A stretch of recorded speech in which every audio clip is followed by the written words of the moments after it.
Open your Bibles, please, to Ruth chapter 4, verse 13.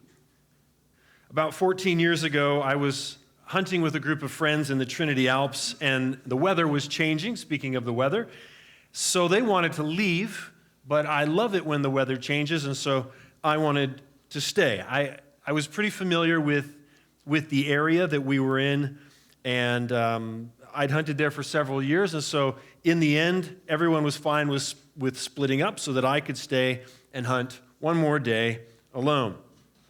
Well, I woke up the next morning, and where I was hunting was all socked in by a really thick fog, but still being extra young and optimistic, I was sure the sun would come out and burn it all off in no time. So I set off without a care into the thick gloom. And I was fine. I knew what I was doing. I was an old pro, or so I thought. And so after a few hours of hunting, I headed back to camp for lunch. The problem was where the hill and the camp should have been, there was a valley. And I didn't recognize the valley. And the longer I wandered around, the more lost I got, and the thicker the fog got. And my sense of direction, really, it was the most disorienting thing. I've never experienced anything like that before. My whole world, everything was turned upside down and backwards. Nothing was where it should have been. I finally had to admit I was lost. This is a very hard thing for a man to do. And when the fog finally lifted a few hours later, I found myself miles from where I was supposed to be, miles from the place that I thought I was. And life can feel that way too. The main idea today as we finish our study in the book of Ruth is that everyone has a place in God's bigger purpose. God has not left you without a role in his plan. The book of Ruth reminds us, writes Warren Wiersbe, that God is at work in our world, seeking a bride and reaping a harvest, and we must find our place in his program of winning the lost. But what happens if you thought you knew what that place was, what that role in God's plan was, and then your whole world got turned upside down? What if you thought you knew exactly what you were supposed to be doing in this great big plan of God's, and suddenly everything's changed? What if you just aren't sure of your place anymore? Where do I fit in now? You might be wondering. Have I slipped through the cracks? Does God even notice or care about what's going on in my life as he works out his bigger purpose with other people in other places? I don't know if you've ever asked that question. I have. But the good news is that God does know and God does notice. He knows what he's doing. He cares about you, and he notices what's going on in your life. The good news is that, as my dad always tells me, when I'm discouraged, God doesn't waste anything.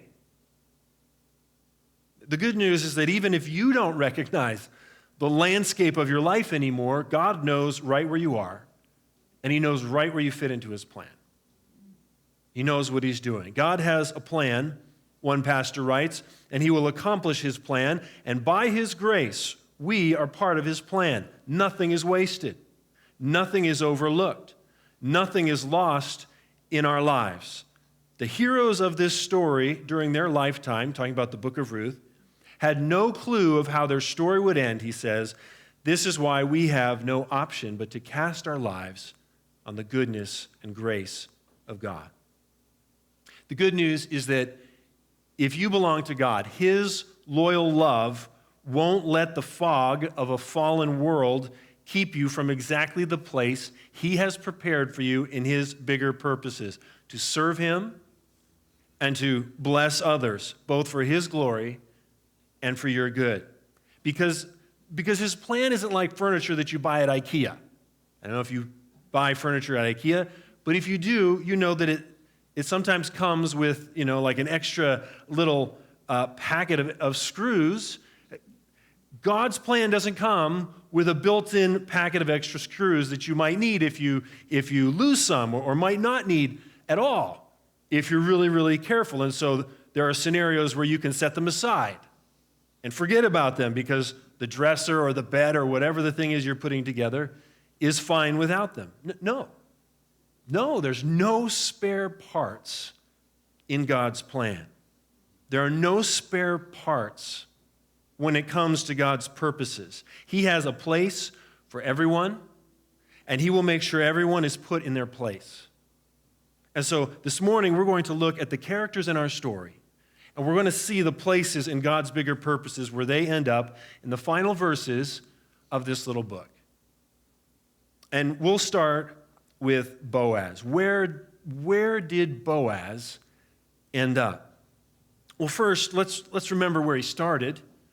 The first things we learned about Boaz were back in chapter 2. We learned that he was a friend of Naomi, probably closer in age to her, probably near the same age, not the same age as Ruth at all. And he was a relative of her husband. We said that she came to know through their marriage. We also learned he was a worthy man. Elsewhere, the same description of him is a mighty man of valor. It's the kind of man we said you want around in a time of chaos, and that's what the time of the judges was like. It was a lawless time. It was a dark time. It was a chaotic time. This is the kind of man you wanted around. It's the kind of man who not only had fighting skill, but had great honor. He was the kind of man who was wealthy enough to obtain people and obtain property. He was the kind of man who was strong enough to protect them. And he was the kind of man who was wealthy enough or wise enough to know how to bring and maintain order for them. Even his name, we said, was really impressive, right? Boaz means in him is strength. If nothing else, that Boaz is called a worthy man means he was of very high social standing in Bethlehem, and he was seen as godly and good. So why does he, so here's the question. Why does he also seem to be alone, unmarried, and childless in our story? That was we need to understand that was a very unusual thing, especially for Jewish men, and especially for a man of such standing and means. And the answer to that question of why is that we just don't know why. We're not given the reasons why. Maybe he always wanted to get married and have a family, but it just had never happened.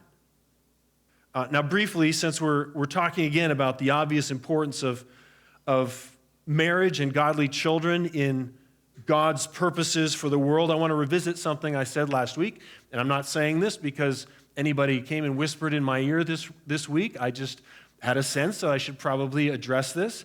I said last week that the family is the building block of every society, and I stressed the urgency and importance of not avoiding marriage or waiting too long to get married and have kids. And all that is true. I stand by all that. But I do want to add that I recognize it's not that easy for everyone. Maybe I made it sound easy, or that it's the sort of thing you could just go out and do. And I recognize that's not the case. And so to be clear, those words last week were not directed at you. If you're already longing for marriage and for children, and God just hasn't allowed those gifts in your life yet.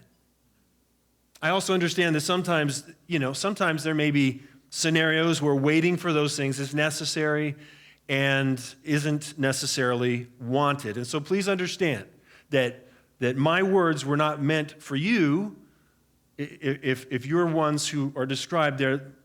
My words weren't meant for you, but to confront a blatantly selfish cultural shift that's happening all around us. A shift towards less marriage, a shift towards less permanent marriage, a shift towards less children in or out of marriage, right? A shift that is sacrificing those good gifts on the altar of personal autonomy. That's what I was addressing. Really, to the extent that I saw a headline, I kid you not, just this week, that read, Emma Watson, and if you don't know Emma Watson, she played Hermione in a Harry Potter series. Emma Watson, 35, says the pressure to get married is a violence against young people. So it's violence now to encourage a good foundation. It's violence now to call good what God calls good. Against that kind of selfishness and against that kind of foolishness, what I said last week stands. But I recognize that selfishness and foolishness aren't behind the motives of everyone, okay? Hopefully that's clarifying. And so maybe that's how it was with Boaz. Maybe he always wanted to get married and have a family because just like today, it was a very important place in God's purposes, a very important role to play in God's plan. Just to highlight the importance, a friend of mine recently shared this quote by James A. Wood. In most of the missional literature, a glaring omission is the fact that when you have kids in your house, the main disciples you are to make are them. Parenting is part of the mission, right? So maybe Boaz always wanted that role, but it just never happened. You know, maybe the opportunity for marriage and parenting kids never came. Or maybe he was too ugly. Maybe he was too awkward or too busy in his youth, like Ebenezer Scrooge. We don't know. We don't know. Maybe he watched all his friends get married with sadness and longing. They all had grandchildren by now, but the pieces just never came together for him for some reason. Or maybe he'd gotten married and his wife, the love of his life, had died young before they could have any children. Or maybe his wife and children had also died sometime during the famine, like what had happened to Naomi's family, and now he was alone. Maybe he worked so hard at his business ventures and stayed involved with the harvest. You remember even threshing himself down at the threshing floor in order to keep his mind busy, to keep himself from drowning in sorrow or sliding backwards into bitterness. We just don't know. What we do know is that it probably wasn't until Ruth and Naomi came back after 10 years in Moab that Boaz ever thought about the possibility of becoming a redeemer and, in that way, perhaps becoming a husband and father. Maybe until the day those two women trudged into town, those things had been the furthest thing from his mind when it came to how he saw his place in God's plan. But then Ruth turned his world upside down. And slowly by slowly, Boaz is led further and further from the place he started until the fog clears and he finds himself holding a shoe in the city gate. And so last week we worked through a legal process at the Bethlehem city gate that ended with Boaz in possession of Mr. So-and-so's sandal, in possession of Elimelech's land, in possession of Mahlon's wife, and in possession of the duty to provide a substitute heir for Naomi. You might say it had been a very busy morning. And so where did Boaz end up? The bottom line is that by the end of that legal process and by the end of the book of Ruth, Boaz became a kinsman-redeemer. And we've talked a lot about that already. That was his place in God's bigger purpose. But here in verse 13, that role, that place in God's purpose is narrowed down even further to two main redeemer duties. Boaz became a husband and a father. Look now at verse 13. So Boaz took Ruth, and she became his wife, and he went in to her, and the Lord gave her conception, and she bore a son. If last week was all about legal technicalities, verse 13 opens with the joyous realities of marriage. Boaz and Ruth become husband and wife in every way, including marital relations that result in a son now being born. Boaz becomes a father. As verse 21 will tell us, Boaz fathered Obed. Boaz became the kinsman-redeemer, a husband and a father. But without so much as a breath, verse 13 also rushes us right into Ruth's place at the end of the story. The one, you remember, who started out as an outsider, who started out as a Moabite and as a childless widow with no prospects. Now she ends the story as an Israelite wife and mother who's compared to the matriarchs of the nation. That's a big change. That's her place now in God's purposes. What a story of hope. What a story of change. We'll see in a moment that all her other heroic kindnesses towards Naomi, all her loyal love evidenced in forsaking her past, all her loyal love evidenced in surrendering her future, all her loyal love evidenced in working to provide for Naomi and risking everything for Naomi by her actions at the threshing floor. All of it is crowned in these two realities and the actions that flow from them. Ruth became a wife and mother. So Boaz took Ruth, and she became his wife. And he went into her, and the Lord gave her conception, and she bore a son. Everyone, as we said at the beginning, has a place in God's bigger purpose. But what we don't want to miss or forget is that for all the characters in this story to end up in the places that they do, God has to act. Every one of these characters, starting with Boaz and Ruth, are going one way to one place until God intervenes in history, in their story, and then they all end up going another way to another place. Now, we know, as we talked about earlier in the series, that according to the doctrine of providence, yes, God is always working behind the scenes and through every human choice and in the movement of every atom to accomplish every detail of his plan. That's always true. He's always involved in thousands and thousands of ways behind the scenes that we never know about. But what's different about this is that in the book of Ruth, there are only two times that we hear of God personally, overtly, directly intervening in the story's events to accomplish his purposes. Only twice. And both times this is done by him giving something. God is a giver, right? The Bible tells us God is a giver. He gives life and breath, according to Acts 17:25. He gives provision, according to Philippians 4:19. He gives strength and peace, according to Psalm 29:11. He gives wisdom and knowledge, according to Proverbs 2:6. He gives every good and perfect gift, according to James 1:17. But the two things God directly gives in the book of Ruth is food and conception.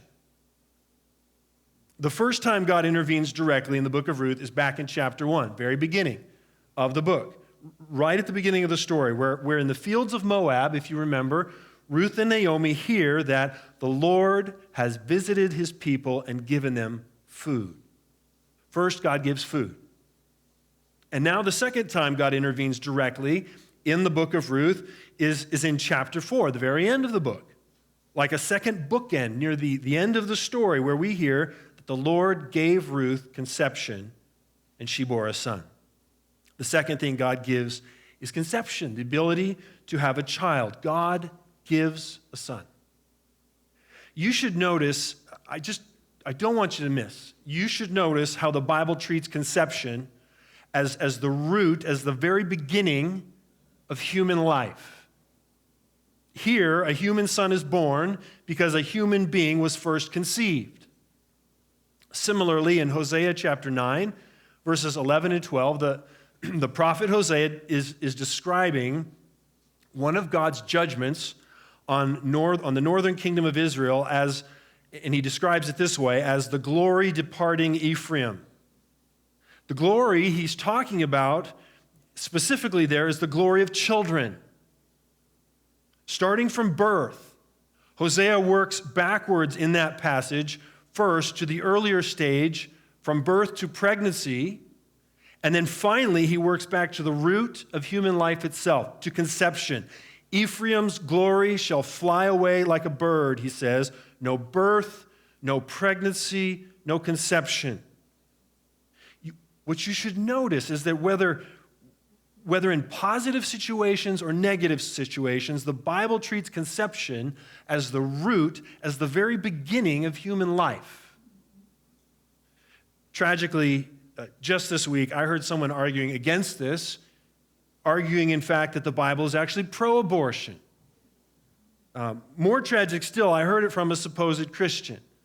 If you are online much, you might know this name. Texas State Representative James Tallarico was arguing on the Joe Rogan Experience that The Bible is pro-abortion, and these were his arguments, and I can't go into all of them. I'd love to right now.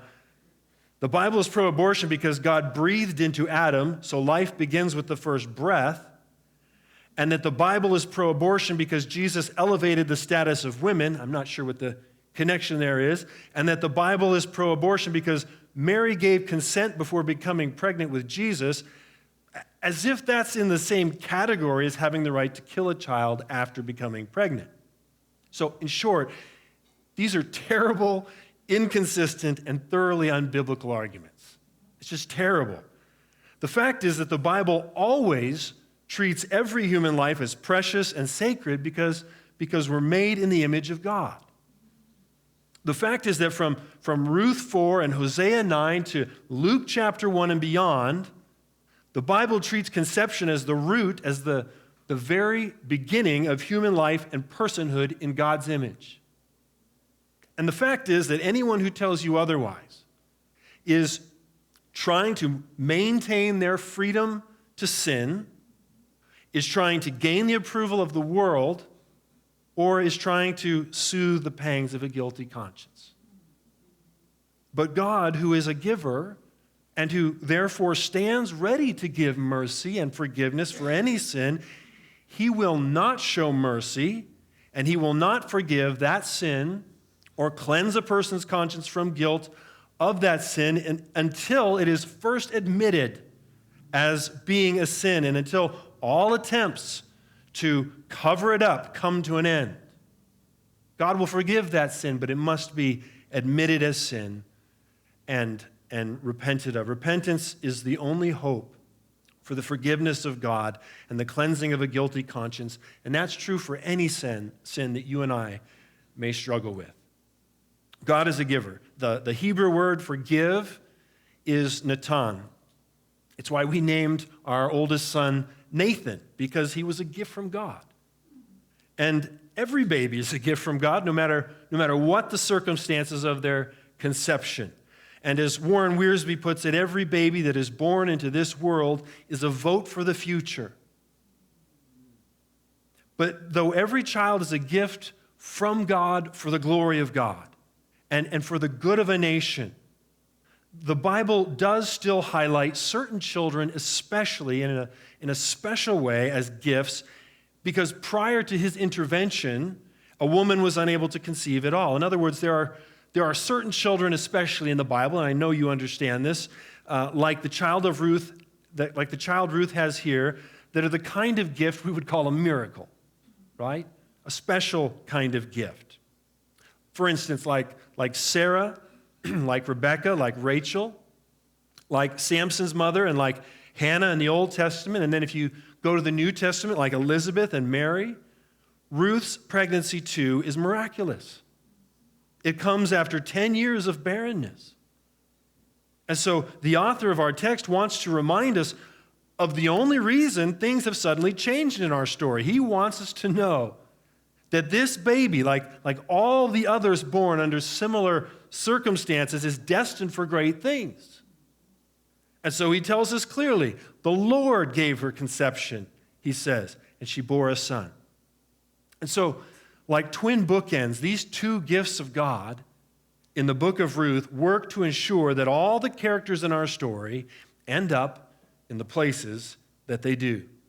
And the second character we've looked at is Ruth. She moves out of Naomi's home and into the home of Boaz as his wife. Marital relations follow naturally, and then a son follows supernaturally, and God gets the glory while she gets the joy. Ruth became a wife and mother. Now, fast on the heels of this announcement to us comes the announcement of the same news to Naomi by all the town women.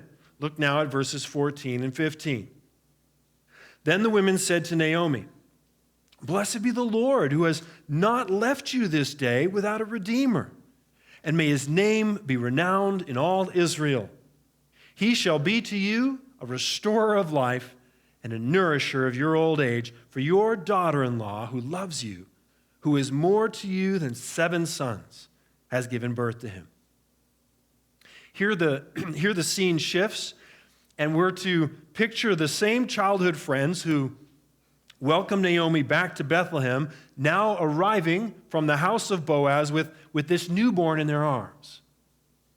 We're to picture them coming to Naomi in her home, brimming with blessings and joy as they hold up and then hand over the little baby to her for the first time. I think we're to picture it as a sort of wonderful little birthday party and baby shower and informal adoption ceremony all mixed into one. It's a great time. I saw one commentator said, if the former section of this book was for men only, all the men at the city gate, this is for women only. It's like no men show up in this scene. Well, what's interesting is that these women start out one place in the story, and by the end, they've ended up someplace else too. Because even as they come with blessings on their lips from the house of Boaz, the witnesses and well-wishers become prophets. Prophets proclaim. Prophets either proclaim what God will do, or they proclaim what God has done, or both. And what we'll see is that the proclamations of blessing made by these women will turn out in the end to be proclamations of fact. The first blessing they're giving as they sweep into Naomi's living room is a blessing for Yahweh, for the Lord, who has not left you this day without a redeemer, they say to Naomi. And my first thought, maybe yours too, as you're reading this text, is that they're talking about Boaz again, because he's been the redeemer that we focused on this whole story. But they're not talking about Boaz. Who are they talking about? They're talking now about this baby in their arms. That's who they're talking about. And we know this because they'll go on to identify who they're talking about as the son Ruth has given birth to. He's a redeemer too. I mean, like father, like son, I guess. Blessed be the Lord, who has not left you this day without a redeemer, they say. And may his name be renowned in Israel. That's a wish now for this baby to be famous, for this redeemer to be famous. And they can say this with feeling because the Holy Spirit has reminded these women of Israel's history. As one commentator put it, every patriarchal wife required God's intervention to conceive. Every one. And so the pattern of Ruth, the barren woman, suddenly becoming Ruth, the fertile woman, is enough for these women to recognize not just the grace of God, but the amazing grace of God. It's enough for them to recognize not just the blessing of God proved in every child born anywhere, but also the special blessing of God that singles out a child for something great. A child born because of human self-sacrifice, and a child born because of direct divine intervention. They recognize it. And so now they're wishing him to be famous. They're wishing him to make their tribe famous in Israel, the tribe of Judah, and their clan famous in Israel, the clan of Perez, and their town famous in Israel, the little town of Bethlehem. And our text will go on to tell us that all this happens. All this happens. The text will go on to tell us in verse 17 that he will grow up to be the father of Jesse, the father of David, future king of Israel. The very eyes of the child that looked up at Naomi as grandmother, writes Mark Dever, would one day look down at a grandson named David. I love that. Everyone has a place in God's bigger purpose, and the witnesses and well-wishers become prophets. Friends, the place of a prophet is no small place in God's plan. For us in our day, that will look like proclaiming what God has already done, has already accomplished in Jesus Christ. Yes, we proclaim the law of God as well, the law that says do, but we always follow it by proclaiming the gospel of God that says done, right? In Jesus Christ, all that God required of you to please him is done. It is finished, Jesus said. So that if we put our trust in Jesus as the one who pleased God for us, we can be saved, any of us. And that is a message that needs to be proclaimed. It needs to be preached. And this isn't just my promise to you, it's the Bible's promise to you that even if that's even if that's the only place you have in God's plan, as a witness and as a proclaimer of what God has done in Jesus Christ, it will be more than enough to fill your life with rich meaning and purpose. But how is this baby a redeemer? Maybe some of you are still wondering. The well-wisher prophets tell us how in verse 15. He shall be to you a restorer of life and a nourisher of your old age, for your daughter-in-law who loves you, who is more to you than 7 sons, has given birth to him. One pastor pointed out that the term restorer of life in the first part of verse 15 is identical to what's found in Psalm 23, verse 3. He restores my soul. He restores my soul. You know, since David wrote that psalm from the point of view of a sheep, speaking about its shepherd, I think it's helpful to think about what restoring life for a sheep might mean. W. Philip Keller, he's a shepherd who wrote a book on the 23rd Psalm, says one of the most common jobs that a shepherd has is rescuing sheep who have become cast or cast down. He says that's what it's called when a sheep, because it's too heavy with wool, gets turned over on its back and can't right itself. Instead, it frantically struggles. He says it's really pathetic looking. It lashes around helplessly with its feet in the air, which only makes things worse. Soon, he says, gases build up that cut off blood flow to the legs and other extremities of the sheep. And depending on the weather, he says, a sheep can die from this condition in a matter of days or even hours if it's hot. To save it, to restore its life, the shepherd must find it in time and turn it back over to restore blood flow and feeling to the body. And this is how we get too. When we take our eyes off the solid ground of Jesus Christ and our feet follow our eyes into trouble. Same thing happens to us. We end up flailing and frustrated, filled with bitterness that cuts off hope and strength. Why so downcast, O my soul? David writes. Put your hope in God. And that's the place Naomi has been for most of the story, downcast and bitter. She needs to put her hope in God, but aren't you glad? I sure am. Aren't you glad that even when we're bitter towards God, even when we're downcast, God still cares for us? Aren't you glad that when we're stuck in that bitterness and failing to put our hope in Him, aren't you glad that God doesn't wait for us to make the first move? We're stuck. In this case, God delivers a baby to Naomi's doorstep. He makes the first move. And this baby, the well-wishers say, this baby, who is God's special gift to her, is a redeemer because first, he will restore her hope and strength.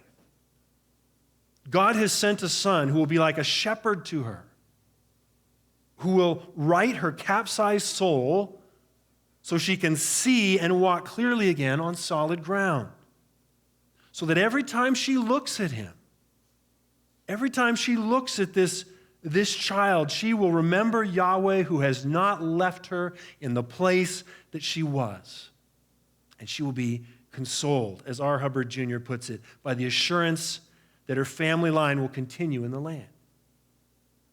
And now second, this baby is also a redeemer for her because he'll be a nourisher of your old age, these women say. The sense here is that this child will not only be used by God to restore Naomi's hope and her strength, he will also be used by God to sustain it, to keep her strong, to keep her filled with hope. Most specifically, to provide food for her, to take care of Naomi's daily needs in the years to come when she's too old to take care of herself. Once again, it's a blessing that ends up being a promise that God will fill the two most empty places in the story of Naomi's life, the emptiness of childlessness and the emptiness of famine. And all of this will come to Naomi not because the law demands it, but because extraordinary love drives it.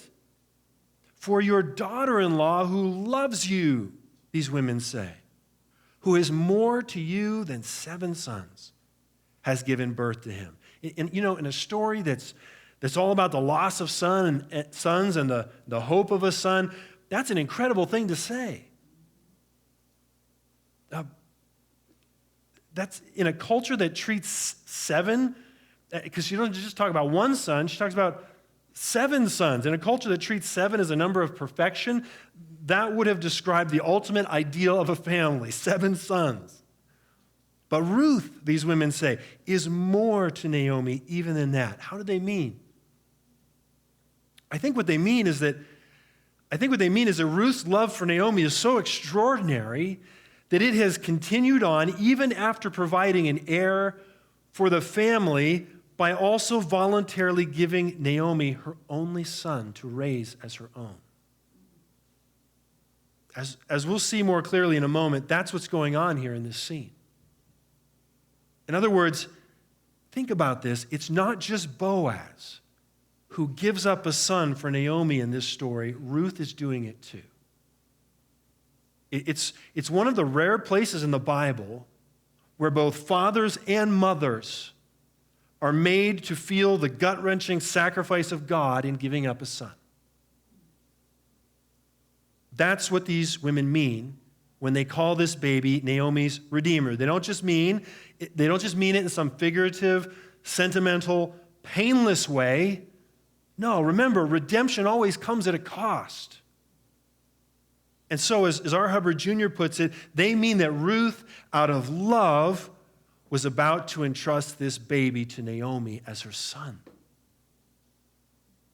It's not that one son could ever replace the ones Naomi had lost. It's that through this son, the life and grief of Naomi might be eased of some of its sting, and that through this son, healing and hope might be helped to continue. Friends, the Bible tells us God has sent a son to be a shepherd to you too. However your world has been, and I don't know in what ways, however your world has been turned upside down, whether by outside forces or by foolish choices, Jesus can right your capsized soul. He's been sent to find you so that he can rescue you, and so he can restore the flow of hope and strength to you so that he can give you life in place of the death that's overtaking you. And he can do this because he takes the death you deserve for your sinful choices, and he tips you back over into life by taking the fall for you. He's been sent to you so that every time you look at him, you will remember Yahweh, who has not left you in the place that you were. He's not left you without a redeemer. He's been sent to you so that every time you look to him in faith, you'll be consoled by the assurance that your life will continue on after you finally leave this land of the dying and go to the land of the living. And this son has been given to humanity. He's been given to you not just because God had to give him to you, not because you were owed him, because the truth is that all the law owed you and all that God owed you was death. No, he's been given to you voluntarily because of the Father's loyal love for you, and that love is reflected in the Son. He's been given to you so that whatever emptiness you are facing today, he can fill it out of his love for you. Because food won't fill it. Sex won't fill it. Drugs won't fill it. Drink won't fill it. Social media won't fill it. Sports won't fill it. Gaming won't fill it. Voting won't fill it. Netflix won't fill it. You can't fill it. You can't fill it. You're like a sheep running in place, upside down. No, whatever emptiness you're facing today, it can only be filled and healed when the God-shaped emptiness in your soul is filled first. And that emptiness is only filled when you look to Christ and feed on him by faith. Only then will you find fullness and healing for the rest of your soul. Peter writes, "You know that it was not with perishable things, such as silver or gold, that you were redeemed from the empty way of life handed down to you from your forefathers, but with the precious blood of Christ. 1 Peter 1, 18 and 19. And so look to Christ in faith and keep looking. Keep looking, and he will be to you a redeemer who not only rights and restores your hope and strength and life, but continues to heal and fill and sustain your soul. Loyal love of Ruth towards Naomi all throughout this book, which has been a reflection of the loyal love of God towards Naomi, has now been crowned by this, that this child of Ruth's will also care for Naomi out of loyal love for her. This boy will love Naomi the same way Ruth loved Naomi. Why? Why? Well, because the place of Naomi has also just changed forever, because Naomi just became a foster mother. In other words, this child will one day care for Naomi like a son cares for his mother, voluntarily with genuine love, because Naomi will first care for him the way a mother does for a son. The idea here is that she's just been given responsibility by Ruth for this child. Look now at verse 16. Then Naomi took the child and laid him on her lap and became his nurse. Every time I read that verse and picture the women handing Naomi this baby for the first time, every time I read that, I think of old Simeon in the temple receiving the baby Jesus into his arms. I see Naomi doing with this child what Simeon will do with Jesus, receiving him with tears and saying to God, Lord, now you are letting your servant depart in peace, according to your word, for my eyes have seen your salvation. Now, my Bible says Naomi took the child and laid him on her lap, but that word for lap can also be translated bosom or breast, and that seems to make more sense to me. Seems a little more motherly. What a tender moment, writes R. Hubbard Jr., the fragile baby snuggled peacefully on gray-haired Naomi's bosom. What a contrast, he says, to her earlier cry of emptiness. This action, he said, portrayed Naomi's receipt of Ruth's precious gift and her assumption of the role described in the next line. And here's that next line. Then Naomi became his nurse, my Bible says. Now, again, that might be confusing to some, and so, again, it might be helpful to know that the word for nurse here can also be translated nanny or foster mother when speaking of a woman, or it can be translated guardian when speaking of a man. As R. Hubbard Jr. goes on to say, it basically refers to one who cares for dependent children either on behalf of or in the absence of natural parents. That's the role Naomi will play in this baby's life. Now, will he see his biological parents almost daily? Of course.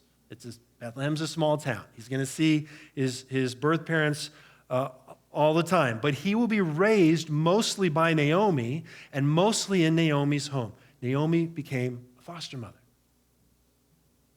And the gaggle of happy women around her can't just sit there in silence, apparently. No sooner have they handed the child over than they take it upon themselves now to name the newborn child. And with that name, the text gives us further confirmation of the place this baby holds in God's purposes, because the baby became a servant. What does our story climax with? With a servant. Look now at verse 17. And the women of the neighborhood gave him a name, saying, a son has been born to Naomi. They named him Obed. He was the father of Jesse, the father of David. Obed, as you may have already guessed, means servant. The name means servant, or one who works, one who serves. Boaz had redeemed the family inheritance, writes Warren Wiersbe. Now Obed would continue the family line, would protect the inheritance, and would use it to sustain Naomi. He would live up to his name and be a servant to Naomi, his foster mother.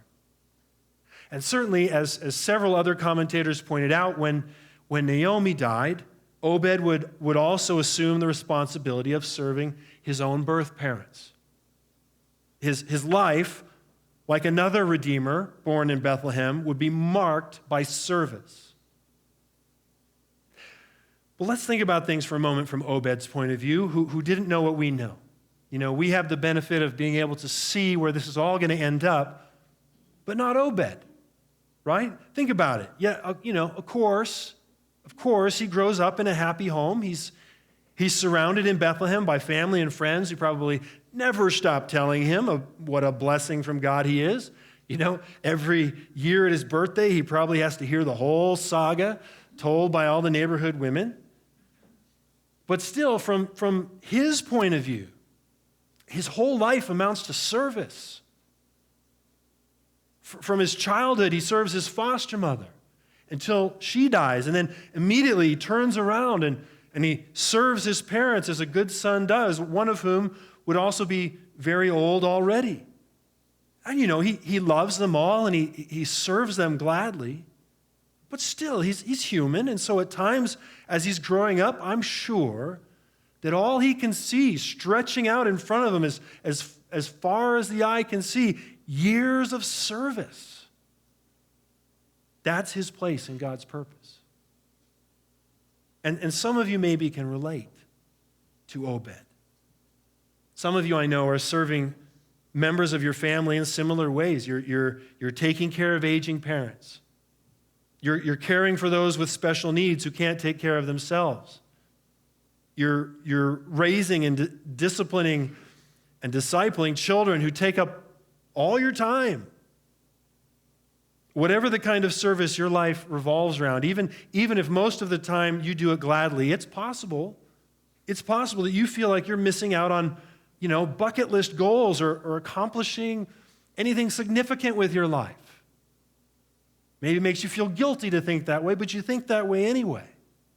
Maybe Obed felt that way too from time to time. It must have been hard to have a dad whose name meant in him is strength and was called a mighty man of valor, but your name just means one who serves. That'd be hard. What a shadow. But friends, you never know what God might be doing through one who serves. Look again at the last 10 words of verse 17. Obed was the father of Jesse, the father of David. Verse 18 through 22, now repeat that short genealogy from a little further back, just in case anyone in the back was dozing off. Like the readers, maybe, who are currently subjects of King David. Now these are the generations of Perez. Perez followed Hezron. Hezron fathered Ram. Ram fathered Amminadab. Amminadab fathered Nahshon. Nahshon fathered Salmon. Salmon fathered Boaz. Boaz fathered Obed. Obed fathered Jesse. And Jesse fathered David. King David. There's so much here we could go into that speaks to God's providential guiding of history. We could do a whole sermon I know you would love that, just on this one little genealogy. We could talk about how at least two other wives in this genealogy, other than Ruth, are Gentiles. We could talk about how God consistently loves to choose outsiders and underdogs in order to draw attention to his mighty power instead of drawing attention to human wisdom or convention or strength. We could talk about how all this shows God's desire from long ago, from the beginning, to redeem people from every nation of the world and not just the Jewish nation. We could talk about all of those things, but I want to point out instead this one thing, that the only reason we know Obed's name at all, thousands of years later, is because through this servant of God, God brought King David and later still King Jesus. You never know what God will do through one who serves. The point I want to make here is that we can trust God in whatever place he has put us. And we can be content with it. Even if that place means we're serving as channels of blessing instead of the outpouring of blessing, even if we're left unseen in the whole process. Last year I installed a new bathroom faucet. It's beautiful. It's really lovely. It's very elegant. It's made of brass. It's a pleasure to see, and it's a pleasure to use. And it blesses me with cool water whenever I turn it on. I see it every time the water is turned on in the bathroom sink. It's what everyone who uses the bathroom sees. But you know, the only reason that water comes from the faucet at all is because of miles of hidden pipe, right? Channels of pipe are essential for water to come from that faucet, and channels of blessing are essential for a king to come from God's plan. And even if no one else sees you, God sees those serving as channels, and that needs to be enough. That should be enough for us that God sees. And God will use those serving as channels to accomplish his good purposes. And knowing that should be enough. The baby became a servant. For New Testament readers, writes one commentator, David is not the end of God's provisions for the people of his choice, his covenant bride. A few centuries later, writes Mark Dever, the Lord would say through the prophet Micah, but you, Bethlehem Ephrathah, though you are small among the clans of Judah, out of you will come for me one who will be ruler of Israel, whose origins are from of old, from ancient times. Then, says Dever, hundreds of years later still, when Herod asks where the Messiah would be born, that passage from Micah was quoted. And all the while, as evil kings plot and men do their best to outsmart God, another little baby whose life would be marked by service was born. Have this mind among yourselves, which is yours in Christ Jesus, who, though he was in the form of God, did not count equality with God a thing to be grasped, but made himself nothing by taking the form of a servant. Being born in the likeness of men and being found in human form, he humbled himself by becoming obedient to the point of death, even death on a cross. God gives him to us. He hands him over into our arms. He comes to live for us, and he comes to die for us, and all who receive him by faith into their hearts, the way Naomi receives Obed as the most precious of gifts, they will find rescue in God's loyal love. Let's pray.